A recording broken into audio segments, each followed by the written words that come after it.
Енормно високите температури кои го сафатија регионот се еден од најголемите ризици за срцеви инфаркти. Високиот крвен притисок, зголемената телесна тежина, шекерот и други хронични проблеми допринесуваат кон жештините, срцевите удари да се секојдневица. Лекарите од итната медицинска помош во Струмица го креваат алармот и се децидни да се почитуваат препораките со одлука на Министерство за здравство. Значи, покачениот крвен притисок може многу работи да предизвика, да се искомплицира, не само со инфаркт.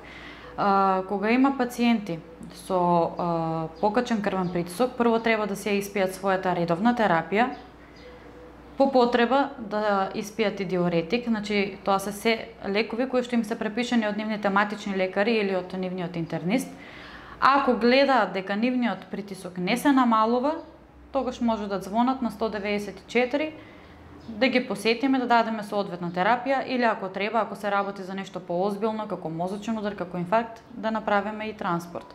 Скриените симптоми тешко се забележуваат затоа што може да бидат помешани со симптоми на други болести. Тие може да бидат проблеми со варењето на храната, плитко дишење, вртоглавица, мачење, повраќање, слабо или силно чукање на срцето. Лекарите истакнуваат дека може да се случи симптоми воопшто и да нема. Иако скриените удари се почести кај мажите, поголеми се шансите од такви удари да настрадат и жените, затоа што тие полесно ги занемаруваат симптомите.